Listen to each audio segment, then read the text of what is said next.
apesar da minha especialidade ser uma especialidade oncológica, eu gosto bastante de trauma. Ele gosta de trauma. Legal, né? Então, Médico é bacana. Algumas medicações que os pilotos julgavam ser importantes para melhorar a atenção deles, acabava tirando a atenção, e pondo a própria vida em risco. Essa posição inerte da gente, ela é perigosa, por qualquer propensão a fazer com que esse sangue parado coagule, vira um trombo, esse trombo pode migrar para algum lugar, dependendo da artéria que ele parar, ele morreu. Muito bem. Bom dia, boa tarde, boa noite. Não importa o horário que você estiver assistindo, sejam bem-vindos, bem-vindas a mais um episódio do podcast Anote Aí. Estou eu aqui, Géser Madureira, Mauro Andreassa, apresentando e hoje com a presença do Dr. Dorival. Hoje nós vamos falar sobre saúde, mais uma vez nós vamos falar sobre saúde e principalmente o pós-pandemia, o novo normal, o trabalho, o impacto do trabalho home office, né, da mobilidade do trabalho nas nossas vidas. E vamos também falar sobre Fórmula 1. O Dr. Dorival tem muita história para nos contar sobre a Fórmula 1. Agradecemos a presença de vocês, agradecemos o apoio e o patrocínio da Doce de Leite Prime, o melhor doce de leite do mundo. E vocês vão receber aí o link para fazer uso do voucher de promoção do podcast. Mauro. Super obrigado, pessoal, conectado. Obrigado, Géser. Super obrigado, doutor Dorival. Trazer um médico aqui é sempre legal, porque a gente... Primeiro que a gente grava sempre em lugares diferentes. E hoje estamos aqui na Automotive Business, que gentilmente cedeu espaço para nós. A gente gosta de lugares diferentes, a gente gosta de experiências diferentes, de profissionais diferentes. E é sempre bom conversar com um médico, porque tem uma visão bastante diferente da visão tradicional da onde eu vim, da onde o Géser veio, que é justamente da indústria automotiva. Mas acho que a gente vai fazer uma super conexão, porque você tem uma longa história, né, em competições, não só na Fórmula 1, você estava explicando agora nos bastidores, que você também está em outras competições, endurance. Então, a gente vai querer aprender muito com você.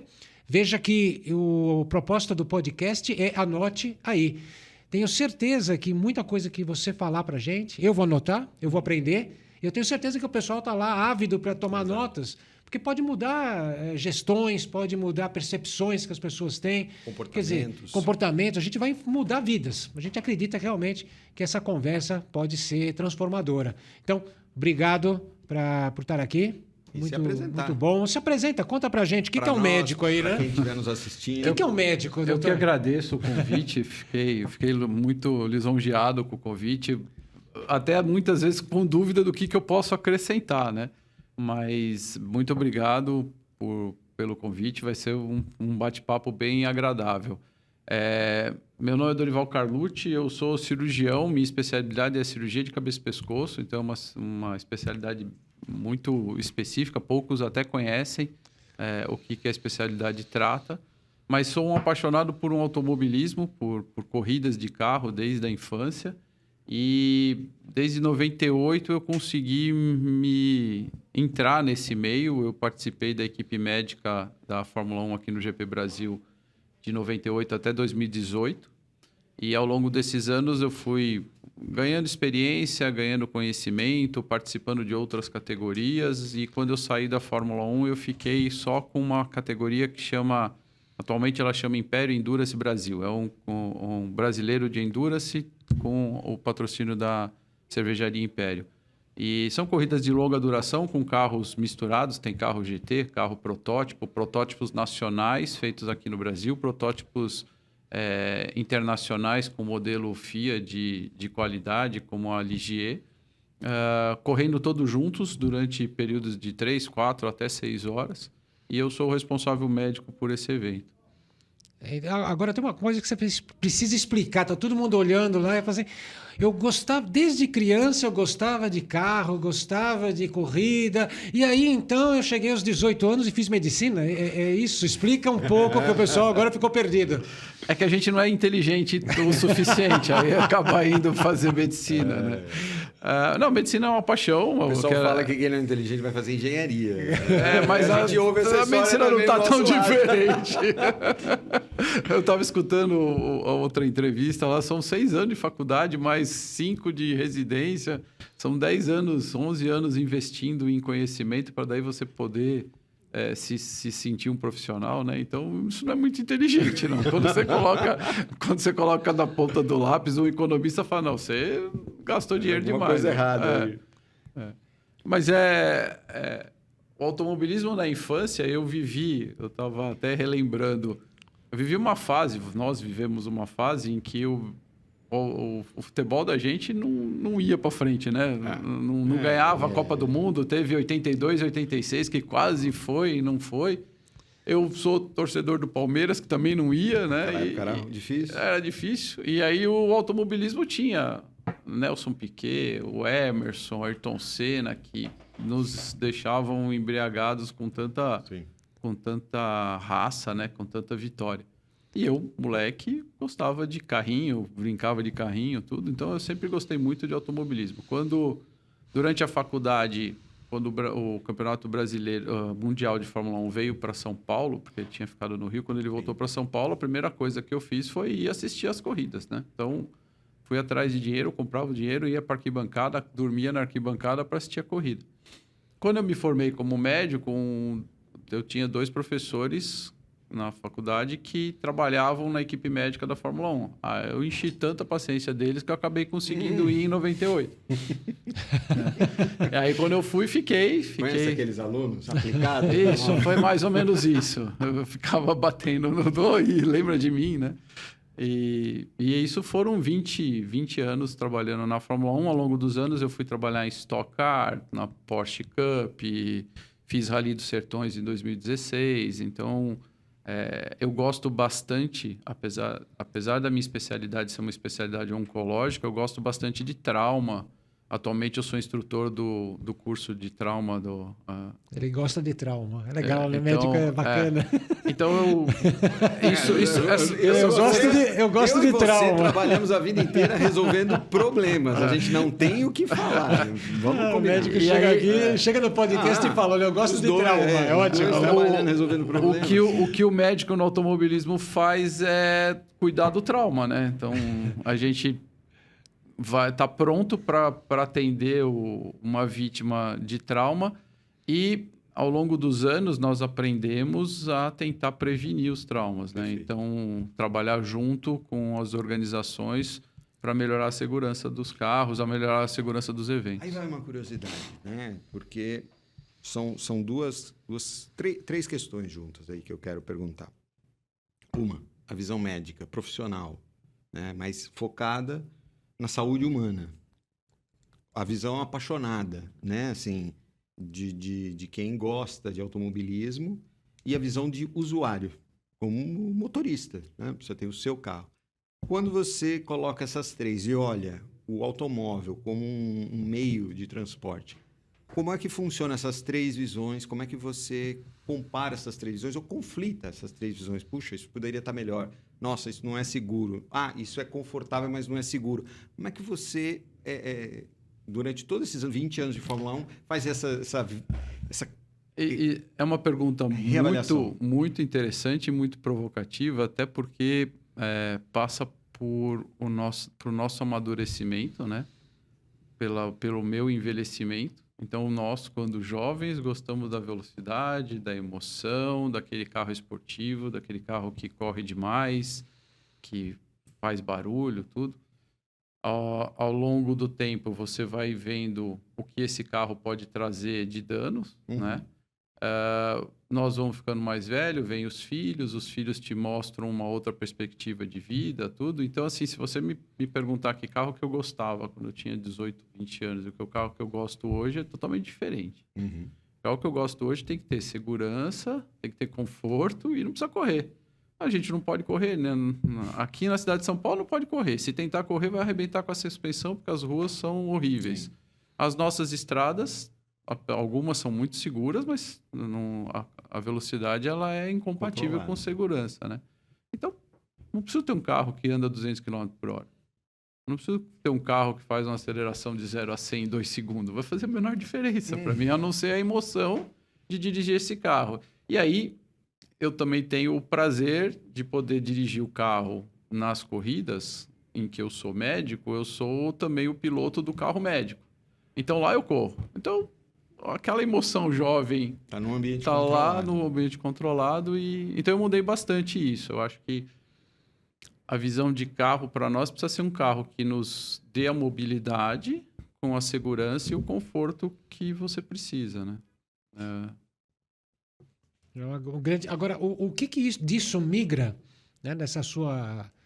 Eu estava perguntando para você nos bastidores, né? Você está lá acompanhando uma corrida, e, obviamente, se alguém tiver um trauma, se machucar, você vai lá e vai acompanhar tudo isso. E aí eu perguntei para você, mas você também é usado como consultivo, quer dizer, preventivamente? E aí você falou, sim, tem oportunidades.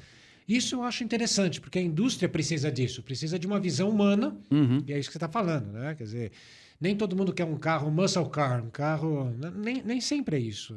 Aliás, cada vez mais, o jovem que está chegando no mundo, ele está menos preocupado em tirar um racha, as coisas estão mudando. O cara quer usar o carro, quer usar um Uber, mas não quer ter o próprio carro. Então mudou muita coisa. Mudou muita coisa. Como é que você consegue ter essa visão de médico, olhar um carro e falar, isso aqui é perigoso, isso aqui não é legal, isso aqui eu faria de outra forma?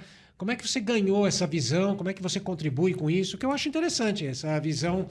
em vez de ser engineering-centric, né? Quer dizer, uma engenharia, uma visão centrada na engenharia, você pode trazer uma visão centrada no ser humano como médico. Eu acho isso legal. Conta um pouco pra gente. O principal disso tudo é esse gosto pelo trauma.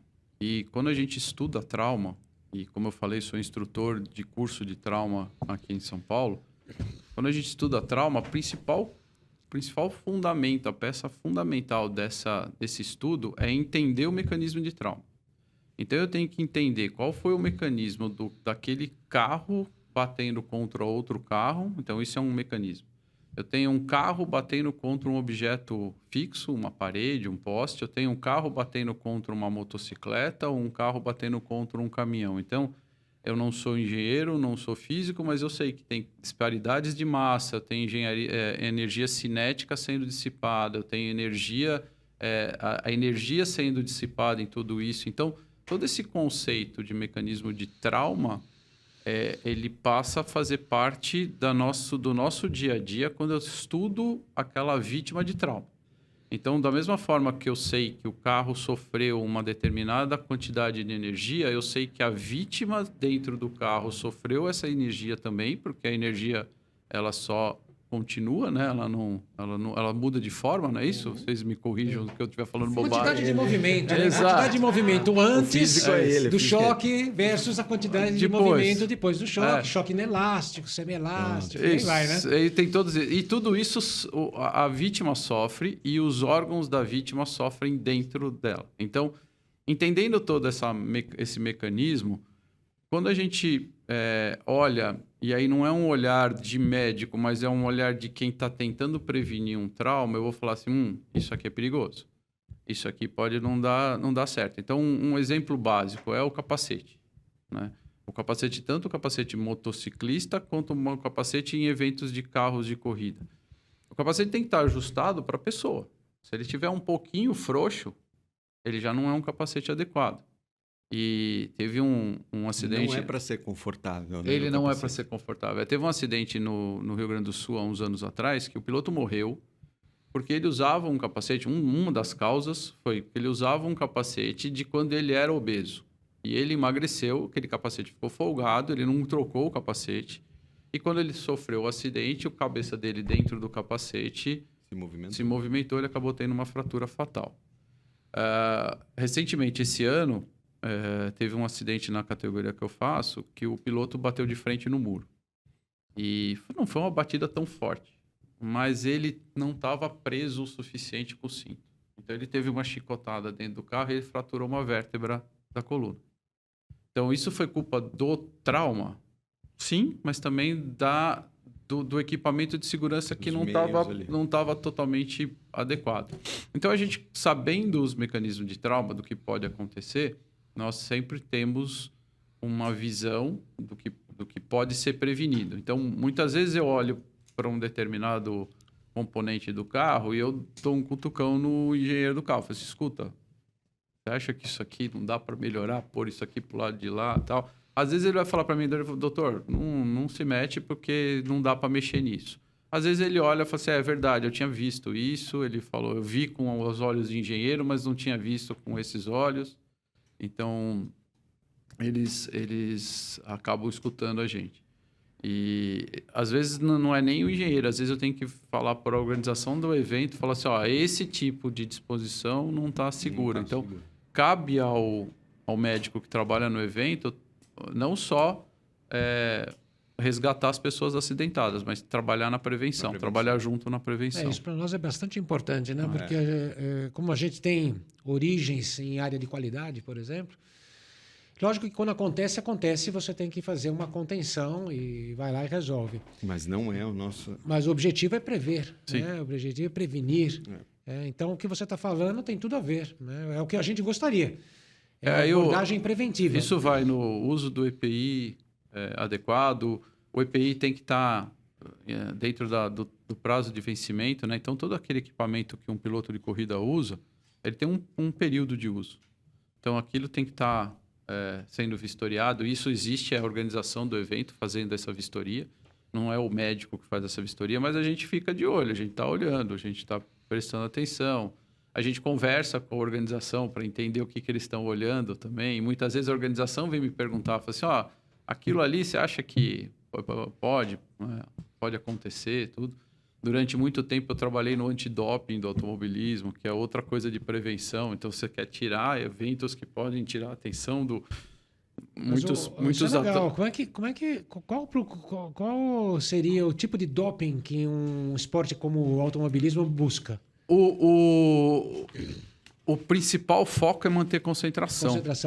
Então, existem algumas medicações que melhoram a concentração e tem outras, por exemplo, que diminuem o batimento cardíaco.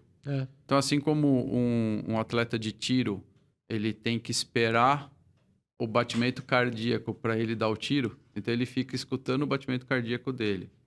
Na hora que ele vê que ele está entre um batimento cardíaco e o outro, ele atira para ter precisão. Se ele bater e tiver o coisa, ele perde a precisão. Então, quanto maior esse intervalo de batimento cardíaco, ou seja, quanto mais lento o coração dele tiver, melhor a precisão dele. Um piloto de corrida é a mesma coisa, né? Então, se ele conseguir ficar com a frequência cardíaca dele mais baixa, a atenção dele vai ficar melhor. Né? Então, todas as medicações que vão dar... elas não dão um desempenho direto como uma corrida de bicicleta, né? Que vai melhorar a potência, mas tem desempenho indireto. Então, até nisso a gente tinha que trabalhar e muitas vezes algumas medicações que os pilotos julgavam ser importantes para melhorar a atenção deles, acabava tirando a atenção, e pondo a própria vida em risco. Uma coisa, Dorival, vou chamar de Dorival, não vou chamar de doutor. Pode chamar. Você falou, a paixão veio de uma época, vamos dizer assim, áurea no automobilismo para o brasileiro, porque haviam pilotos ali, eu vou falar também como audiência, né? Também como apaixonado por automóvel e automobilismo. Que era legal ver a raça do piloto, ver a resistência, a resiliência, o planejamento, o esforço. Não tanto tecnologia, mas mais esforço humano ali em combinação com a máquina, né? A combinação homem-máquina que realmente suplantava, às vezes, situações adversas, né? Vamos lembrar a corrida de recuperação do Senna com uma Lotus em último lugar ganhando, ou seja, puramente piloto aprendendo ou lidando com a máquina num nível mais alto. Eu não sou dessa época. Não. Você é do Lauda. E hoje a gente vê uma mudança, né? Eu vejo meu filho acompanhando na Netflix. Uma nova visão, onde o piloto virou uma estrela, quase um personagem de um reality show. Não era. Nossa época até me estranhou depois. Eu fui assistir e falei, que legal, é um por trás das câmeras, não é mais o programa de domingo. Agora eu sento e assisto quando eu quiser, e já vejo a prova, e eu vejo as discussões. Né? E fui ver também todas as mudanças planejadas para o ano que vem, para o próximo ano, que vão de remover tecnologia, inclusive, para trazer mais o ser humano, o piloto, para a realidade do controle da máquina, mais prioridade em segurança do piloto e também em questões ambientais, né, de combustão. Uhum. Você acha que todas essas mudanças são para o piloto, né, para a categoria, né, no lucro, obviamente, porque é uma categoria que tem que gerar lucro, ou é para a audiência? Eu acredito, essas mudanças varia muito de quem está no comando, né? Tem muita mudança que visa fazer com que o evento vire um show, né? Atualmente a Fórmula 1 está nas mãos dos americanos que sabem fazer show como eles mesmos. Então, eu acredito que muito do que está sendo mudado é na intenção de aproximar os carros para que aquilo volte a ser um show. Né? Volte a ser Porque o que acontece? Com o desenvolvimento, e aí vocês vão saber me falar muito mais isso, quem tem mais dinheiro pode mais. Né? Então, se eu desenvolvo mais, se eu tenho um túnel de vento mais moderno e eu posso testar no túnel de vento várias vezes, eu vou ter um carro aerodinamicamente muito superior a um carro que não tem o túnel de vento ou que tem a possibilidade de testar esses componentes uma vez por ano só. Então, isso já faz um degrau muito grande. A tecnologia hoje está muito grande. Você fala assim, o piloto, o Ayrton Senna, se sentasse num carro de hoje, ele ia andar tão bem? Não sei.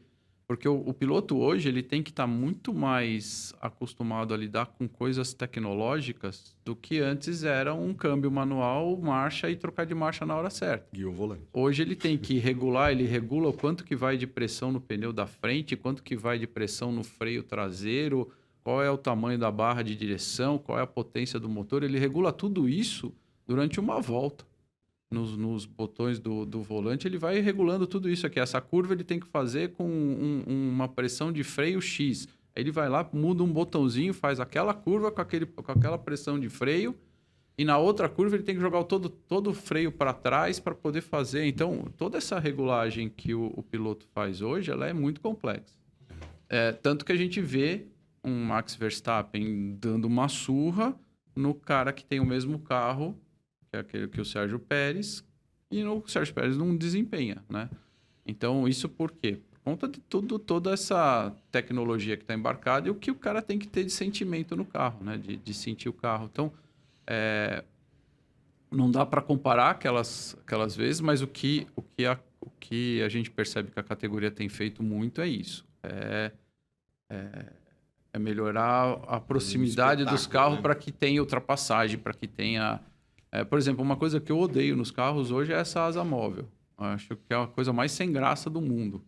Porque aí não tem. O cara vem com o carro lá 200 km, 300 km por hora, abre a asa, aumenta 50 km por hora, ele passa como se não tivesse ninguém.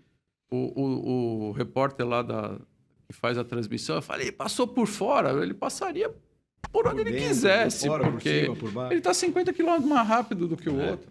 Então, eu acho que isso não é uma tecnologia interessante, sim, né? Mas não faz tanta diferença, né? Cria um degrau muito grande. É quase a categoria que eu faço de Endurance, os carros protótipos, eles têm asa móvel. E eles têm asa móvel interessante tanto na asa traseira como na asa dianteira. E uma das explicações que os engenheiros deram é que essa asa móvel na reta faz com que o carro consuma menos pneu. Então, todo mundo abre a asa móvel, não tem um horário para abrir a asa móvel, uma regra. Todo mundo abre a asa móvel quando ele quiser. E todos os carros têm a asa móvel. Então, todos eles vão estar com a asa aberta nas retas, né? Mas aí ela tem uma outra função. Além de aumentar a velocidade, ela tem uma função de diminuir a resistência e gastar menos pneu. Menos efeito solo. Isso. E aí, assim... vai para o lado da sustentabilidade. Se eu estou consumindo menos combustível e estou consumindo menos pneu, eu vou ter uma sustentabilidade. Então, tem os dois lados aí para se julgar, né? Isso é interessante. Como é que você vê agora, porque muita coisa que você está falando é da indústria automotiva, competição, e dos últimos tempos, e você participou com a gente de outras conversas, o lado automotivo está começando a virar mobilidade, né? As pessoas estão mais preocupadas em mobilidade e tudo. Como é que você vê essa transferência? O que você vê como mobilidade hoje, sob o ponto de vista de saúde, de medicina? Eu me lembro uma vez que uma conversa informal com você, falei, ainda bem que acabou a pandemia, agora as pessoas vão voltar a se movimentar. E aí você falou assim para mim, caramba, as pessoas vão voltar a ficar 1 hora e meia dentro do carro. E é verdade. A gente falava agora, pouco tempo, uns minutos atrás, a gente falava, bom, em São Paulo, a distância mais longa que você faz é 15 quilômetros. Demora 2 horas, às vezes, esses 15 quilômetros. E você sai do carro quadrado, dói ou tudo. do ônibus. Ônibus. Você fica de pé dentro do ônibus 2, 3 horas. E aí você horas. falou assim para mim, vai ter muito mais problemas de circulação, Falei, caramba, eu achava que o fim da pandemia era legal, e aí o médico veio e falou, não é tão legal assim. Aí conta pra gente, eu acho que todo mundo quer entender um pouquinho mais, o que acontece quando você fica preso dentro de um carro durante 1 hora e meia, que é alguma coisa que o paulistano faz normalmente, no ônibus também. É que no ônibus você ainda tem que fazer pequenas caminhadas entre uma baldeação, alguma coisa assim. Mas no carro você fica o tempo todo parado. Ainda pisando. Eu fiz Guarulhos, centro de São Paulo Paulista, no mesmo dia. 2 reuniões. Foram 4 horas de carro. Os males que eu isso vou provoca? te provocar. Você vai viajar com a sua família de férias e compra uma passagem aérea de avião para ir daqui para o Nordeste. São 5 horas de voo. Qual vai ser a sua maior preocupação durante o voo? O lugar onde você vai sentar. Para você esticar as pernas, para você levantar. Muitas vezes o seu médico já te orientou a usar uma meia elástica. A gente escuta um monte de gente falando assim, quando você estiver no avião, mexe a perna, levanta de hora em hora para a circulação, né? Só que a gente está fazendo uma viagem de avião de 5 horas. Então, a gente está programado para fazer isso. De férias. Você estava dentro do carro, indo do aeroporto para o centro da cidade. Você demorou 3 horas, 2 horas sentado, né? E aí a gente não se preocupa com isso. Então, essa posição inerte da gente, ela é perigosa, porque o nosso corpo, ele precisa que o sangue circule. E o sangue circula por uma pressão feita do bombeamento do coração nas artérias. Só que aí esse sangue tem que voltar pela veia. E nós temos um outro coração periférico, que são os nossos músculos da perna. Então, quando você anda, você caminha, a panturrilha comprime e aí ela faz uma pressão e empurra o sangue de volta para o coração. Então, eu tenho o sangue circulando desse jeito. Se você estiver parado sem se mexer, você está dependendo exclusivamente da pressão do coração. Então, eu tenho uma estase de sangue maior. E aí, qualquer propensão a fazer com que esse sangue parado coagule, vira um trombo. Esse trombo pode migrar para algum lugar. Se parar no pulmão, dependendo da artéria que ele parar, ele morreu. Você morreu. Curiosidade, né? Eu falei no começo. Se eu fizer qualquer pergunta ignorante, eu posso, porque eu não sou médico. É por isso que eu tô. Pode caçar o CRM. Por isso que eu tô falando de energia cinética, de mecanismo de trauma. Porque... Você explicando o mecanismo, explicando também, até comparativo com o avião, e a nossa preocupação quando estamos fazendo uma viagem de turismo, né, de se preocupar com a saúde, e não fazemos o mesmo. Mas aonde entraria, então, e aí eu vou fazer uma conexão, até por experiência profissional, conexão com as empresas ou os profissionais que trabalham com transporte, com mobilidade, e essa preocupação com a saúde. Ou seja, um motorista de Uber que passa o dia inteiro, né? Porque uma das nossas convidadas falou, nossa, eu peguei um Uber extremamente mal-humorado. Eu falei assim, mas acabou o glamour do Uber. Ninguém tem bom humor na cidade de São Paulo dirigindo o dia inteiro. É impossível você exigir de um motorista de táxi, de Uber ou de ônibus que ele esteja bem-humorado no trânsito de São Paulo. Eu não estaria. Eu não posso exigir da pessoa. Se eu não for bem-humorado com ela, né, com essa pessoa, é impossível. E essa pessoa... Estaria conexão, então, nós estaríamos em conexão de saúde corporal e emocional conectadas aí? Sim, com certeza. Com certeza. É só prestar atenção se você fizer o mesmo trajeto como motorista e como acompanhante. O mesmo trajeto. Você vai daqui até a Avenida Paulista como motorista e você vai daqui até a Avenida Paulista sentado no banco traseiro ou no banco do lado. Você como motorista, você tem preocupação em chegar no lugar certo, você está preocupado com todos os motociclistas passando em volta de você acima da velocidade, porque eles não respeitam velocidade e eles te passam e você tem que estar preocupado com manter a velocidade, porque senão você vai tomar multa. Tem que estar preocupado com chegar no horário, tudo. Pisa, acelera, toma cuidado, né? Se o teu carro for automático, menos mal. Se for mecânico, você está preocupado em trocar a marcha na hora certa. Enquanto a pessoa que está do lado está sentada no celular, na maioria das vezes, sim, né? Sim. Mexendo no celular, que aí também é outro perigo, porque a pessoa no celular, no carro, pode ficar tonta, ter tontura, ter problema de visão. Então, assim, esse trajeto de mobilidade, ele não é saudável, né? Não vai ser saudável de forma nenhuma. Não adianta ficar bravo com o motorista do Uber, gente. Ele está sob pressão. E o motorista do Uber tem um fator agravante. Ele está correndo atrás do dinheiro dele. Exatamente. Então, quanto mais corrida ele fizer... ele tem que... Ele está fazendo a conta com... Eu já conversei com vários. Eles fazem uma meta de trabalho por dia. Eu tenho que fazer R$200 por dia. Você fala assim, como assim? Eu tenho que ganhar 500 porque eu gasto 300 para encher o tanque para conseguir sobrar 200. Porque vai ficar 150 com a Uber. Então, ele tem que fazer um valor por dia. Então, ele fica contando. E aí, você senta no carro ele com está ele... julgando a corrida com esses números na cabeça. Aí, você senta no carro e ele olha, fala, isso aqui vale R$30. Eu tenho que fazer ele rápido, porque a corrida dele custa 30, porque ele precisa pegar mais 30. Eu tenho que fazer 10 corridas daquele para ganhar 300. Aí você fala, né? Não, essa conta não fecha. Para a saúde mental, saúde do trabalho, ali você já fez uma baita ruptura. Né? E aí também tem uma certa imobilidade do motorista dentro do carro, né? Porque os carros hoje são carros automáticos, né? Então, você não mexe a perna, você não abaixa o vidro... Né? Você não para. Os carros antigos não tinham ar-condicionado, né? Então, de tempo em tempo, você parava para tomar uma refrescada, abria. Hoje não, hoje está tudo. Você fica lá dentro. Então, tudo tem seu pró e tem seu contra, né? Mas o ficar dentro do carro, o que seria o mundo ideal? Isso, eu ia perguntar alguma coisa assim. Bom, o pessoal está escutando, está falando, poxa, então... Só problema. E se eu... Acabou. Se eu vou no carro, dirigindo, tenho prós e contras. O mundo ideal é que prós e contras.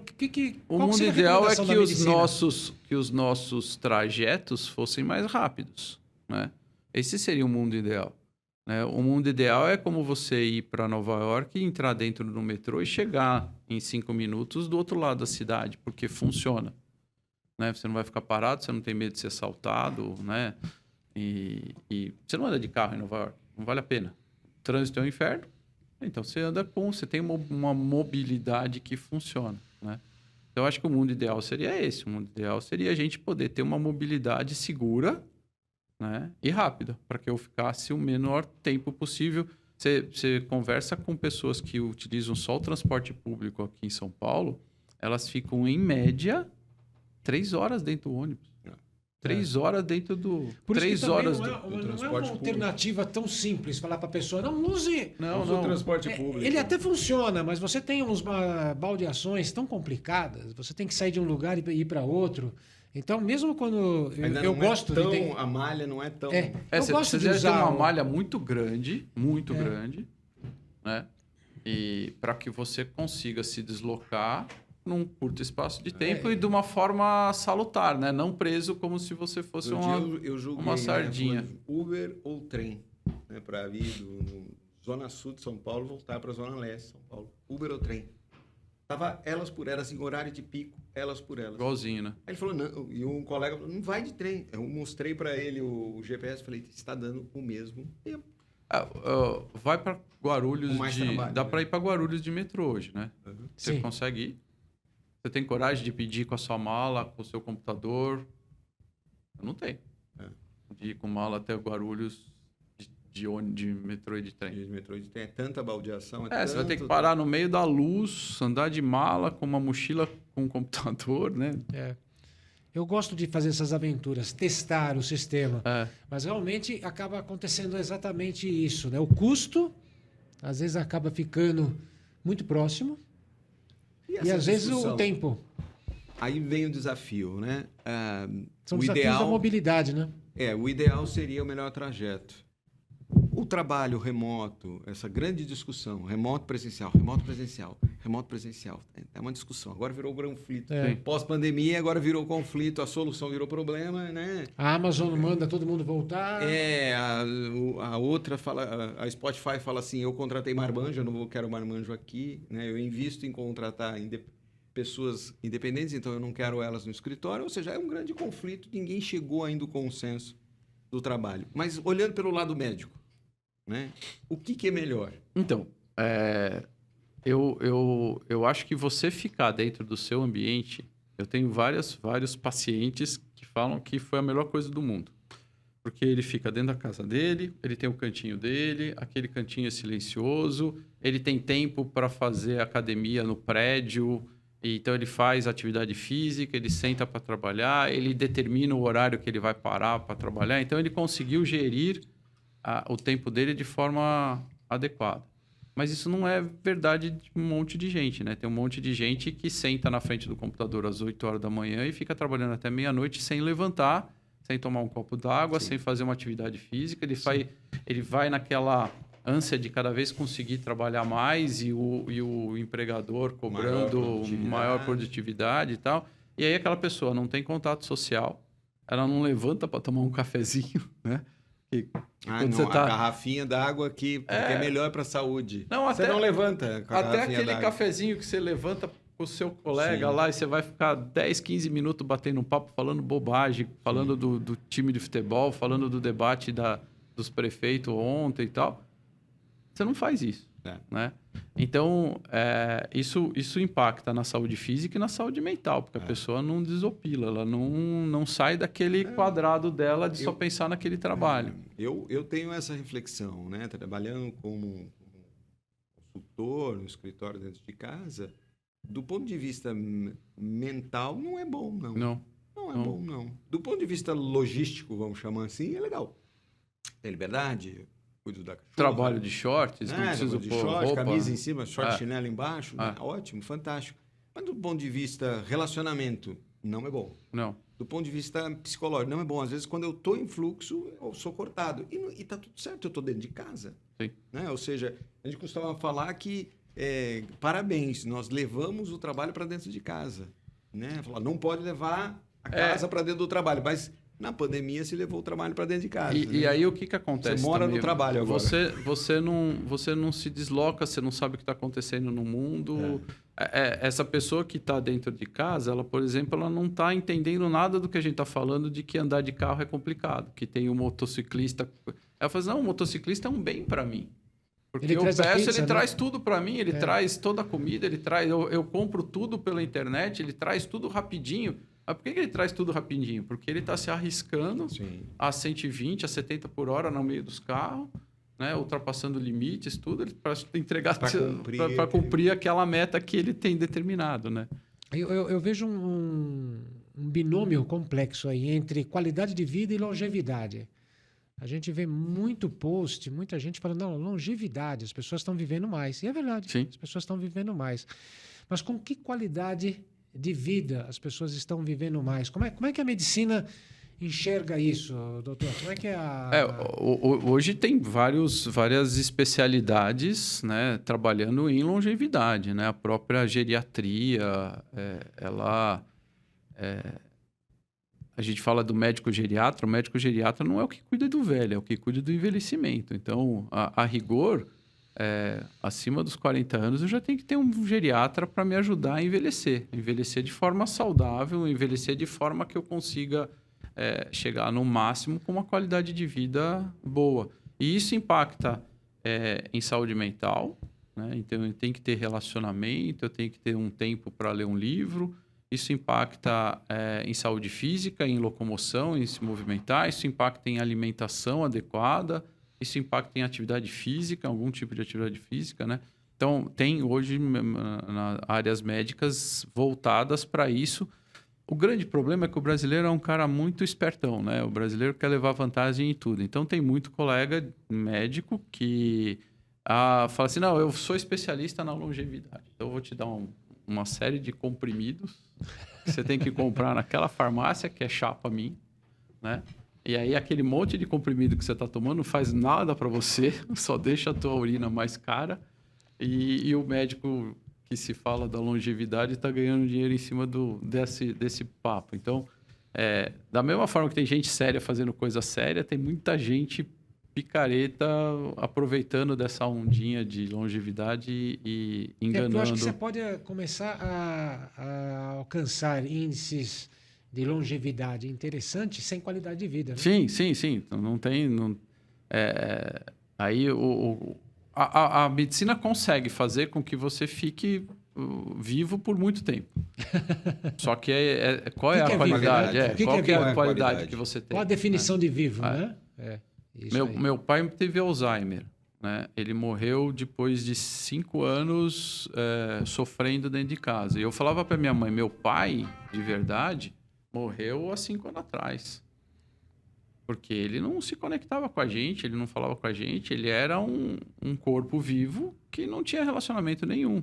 Né? Então, isso não é qualidade de vida. Ele estava vivo, né? Fisicamente, ele estava vivo. Sim. Então, isso dói demais a gente ver a pessoa totalmente desconectada do mundo. Né? Exato. Você comentou, nós tivemos uma conversa com uma neurocirurgiã falando sobre o cérebro, né? E falando exatamente dessa questão da longevidade. É o novo desafio da medicina. Ela falou, esse é o novo desafio da medicina. Né? Curamos as doenças das inflamações com a penicilina. Isso. Tratamos os problemas do coração, foi a próxima fronteira com medicamentos, cirurgias, transplantes. Agora é o cérebro, porque não adianta viver muito e não ser produtivo para a sociedade. Né? Não levar não ser um ser humano produtivo. As nossas células vão envelhecendo, né? E a célula do cérebro ela envelhece junto. Então, se você não estimular ela de uma forma, por exemplo, uma coisa uma bobeira que eu passei a fazer durante alguns anos foi começar a frear meu carro com o pé esquerdo. Por quê? Foi para treinar o cérebro. Eu tenho que treinar meu lado esquerdo. Pegar o mouse do computador, então eu mexo sempre com o mouse direito, né? Passa para a mão esquerda, mexe com a mão esquerda. Por quê? Para treinar. Senão você vira um autômato, né? Você só faz aquela coisa do lado... Eu entro no carro, só mexo o pé direito. Né? Eu só acelero, breco. Não. O breco para a esquerda. É legal isso que você está falando, que já começa a dar dicas, né? Anote aí, é isso, né? Tentar ver ideias. Você que está tão envolvido com a medicina, está envolvido com a indústria, de uma certa forma, com a indústria automotiva. E quase todas as empresas têm um plano de seguro médicos. Então, as pessoas têm o seu plano. Mas não é isso que se trata a saúde. A saúde é muito mais amplo. O que você recomendaria? Qual é o mundo ideal? Como que você vê? Qual a responsabilidade que as empresas têm na saúde dos colaboradores, dos funcionários, chame como quiser. Mas como é que você vê? O que eles podem fazer adicional de pagar um plano médico? O que mais pode ser feito nessa visão? Não quero um monte de comprimido. Se eu for no médico, eu vou conseguir um monte de comprimido. Não é um monte de comprimido que eu quero saúde. E aí a gente vê, não é só medicina. Qual o treinamento que tem que ter nas empresas? Como é que essa onda de ESG tem que passar por aí? Deveria. Deveria passar por aí. Deveria. O que você recomendaria? O que as empresas podem fazer para responsáveis que têm realmente levar o ESG a sério? O que elas podem fazer? Quando a gente fala de saúde, o plano de saúde, se a gente fizer um paralelo com as corridas lá, o plano de saúde seria eu lá na pista tratando do cara que bateu o carro.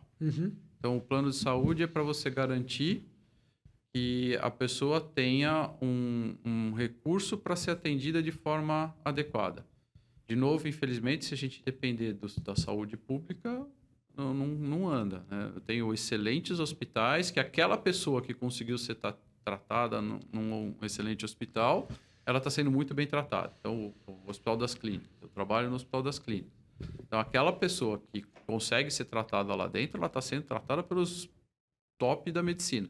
Mas e os outros que não conseguiram chegar lá? Sim. Então, eu tenho uma população muito grande que não consegue chegar lá.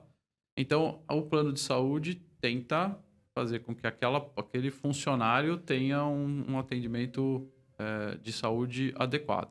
Né? Só que a empresa precisa também garantir a saúde do funcionário. E aí vai nos pequenos detalhes. Por exemplo, uma cadeira adequada para ele sentar, né? Um local adequado para ele preparar a comida dele. Então, eu quero levar minha marmita. Bom, tem aqui um micro-ondas, tem uma geladeira onde você pode guardar a sua marmita, tem um local que você pode sentar e com calma, sem estresse, e fazer sua alimentação. Eu tenho um planejamento de deslocamento para você adequado. Eu vou te pagar um ônibus fretado. Então, tem um ônibus fretado que te busca em casa. Portanto, você vai com mais conforto por trabalho. Eu tenho algumas empresas... Isso começou com o Pão de Açúcar, com o coisa lá que era o dono do Pão de Açúcar. O Diniz. Ele fazia os funcionários fazer atividade física de manhã. Ele fazia com os funcionários. Ele ia lá, quem trabalhava com ele no Pão de Açúcar aqui na Brigadeiro, de manhã cedo, 8 horas da manhã, ele punha todos os funcionários para fazer ginástica. Não era ginástica pesada, ninguém ia ficar suado, mas pelo menos para alongar o corpo, fazer... Então, precisa ter alguma dessas coisas assim. E o período de trabalho precisa ser respeitado, né? O quanto que a pessoa consegue trabalhar, né? Acho que tudo isso envolve, né? A saúde da pessoa. Os programas de prevenção precisam ser efetivamente de prevenção. Né? Para que a saúde seja... E aquele funcionário, se você pegar, pôr no papel, aquele funcionário que foi bem tratado, que não sofre pressão psicológica, que tem uma cadeira adequada para... Ele nem recebe o melhor salário, mas ele trabalha com tanta vontade, ele trabalha com tanta dedicação, que ele vai desempenhar muito mais para a empresa do que se ele tivesse recebendo o dobro de salário com uma qualidade... O lucro da empresa vai ser muito maior. É uma conta... Parece que é uma conta simplista, mas ela... Não, eu acho que a conta vai além da empresa, porque o INSS não vai conseguir pagar todos os problemas de saúde que a população vai ter. Ainda mais por causa depois do trauma da epidemia, pandemia, o jovem está chegando hoje menos próximo ao atletismo, menos próximo ao esporte, do que você está falando. Eu joguei vôlei, era federado. Cada vez menos vai ter isso. Educação física nem é obrigatório nas escolas. Então, parece fácil falar isso quando o cara tem 18 anos. Mas quando o cara tiver 40, ele vai pagar a conta. Sim. E, na verdade, quem vai pagar a conta, ele vai procurar o INSS, quem vai ter que pagar a conta vai ser a nação, e não há dinheiro que dê. Não fecha, a conta não fecha. Não vai fechar nunca. Então, isso aí é uma responsabilidade que vai muito além, sabe, das pessoas. Se cada empresa conseguir fazer com que os seus funcionários tenham um desempenho... Né? Então, vamos cuidar do funcionário, porque aí ele vai ter um desempenho melhor. Acho que é o melhor recado, né? Cuide do que é seu. Muito bom. Legal. Isso aí, mano. Eu acho que ficou um monte de coisa para anotar, né? Um monte de coisa. A gente navegou pela Fórmula 1, a gente navegou pelas curiosidades. Acho que vale um capítulo só sobre auto racing. E chegamos até a saúde, né? Chegamos até a responsabilidade do trabalho, das atividades físicas, da prevenção, né? A gente chama de saúde laboral, né? Prevenção. Eu costumo falar que a profissão deveria chamar no Brasil não saúde e segurança no trabalho, mas como na Espanha chamam de prevencionista. Essa é a melhor definição do que engenheiro de segurança do trabalho, mas engenheiro prevencionista. E você sabe que quando a gente fala isso, quando a gente fala em prevenção, muita gente pensa logo em prevenção de acidente. Não. Logo, então ele tem que ter um material, um equipamento super moderno. O capacete. É o capacete, é o óculos, toda a pessoa. Mas ela não pensa que a prevenção pode ser uma cadeira adequada, pode ser a posição do computador. Pode ser um diálogo de tarefas no dia claro do que tem que ser feito. Processo de definição de tarefas. Né? E tem um livro para sair sobre definição e planejamento do trabalho sobre essa prevenção, ela vem bem antes. Isso é prevenção. Muito bem. Tá bom. Muito obrigado, Chegamos, Dorival. Muito legal. Já? Foi um papo tão agradável. Não, a gente chama de novo. Você mora aqui perto, a gente chama de novo. Moro mesmo, eu estou 1,5 km daqui. Então, a gente... você vem andando? Não vim porque eu fiquei... Olha, eu não vim... Tá vendo? Não vim por 2 motivos. Medo de assalto e chegar suado. Mas senão eu viria. Vai ter uma trombose e depois não culpe a gente. Não, eu já fiz a minha atividade antes de vir pra cá. Eu já fui fazer a minha atividade física antes de Então vir tá pra bom, cá. tá perdoado. doutor. Mas a gente convida de novo. Foi um prazer excelente tê-lo aqui. Acho que Prazer o pessoal mesmo. aprendeu muito. Eu aprendi bastante coisa. Lógico, sempre. E, óbvio, gente, todas essas reflexões, esses debates, são pontos que tanto o Mauro, através da Big Learning, e eu, através da Maturos, podemos levar para vocês essa reflexão. Como discutir temas como saúde, como discutir temas sobre planejamento do trabalho, ambiente do trabalho, gestão de pessoas dentro das organizações. Esse é o nosso objetivo. Aqui a gente faz esse aquecimento para que isso sirva de reflexão. E mais uma vez agradecer a Doce de Leite Prime. Sigam a Doce de Leite Prime, o melhor doce de leite do mundo. Usem aí o cupom de desconto que vai estar sempre disponível. Tem cupom de desconto de uma consulta com o De doutor Dorival? consulta, aí eu nem vou falar, de repente Dá aparece... um voucher, doutor. Dá um Aparece voucher. nas redes Tudo é sociais. discutível. Dá um voucher para fazer uma aí. consulta do Tudo é pescoço. negociável. Isso aí, a gente espera que vocês tenham aproveitado e gostado desse episódio e continuem nos seguindo nas redes sociais e os próximos episódios. Um abraço, gente. Obrigado, Dorival. Obrigado a vocês. Foi Obrigado. ótimo. Tchau, tchau.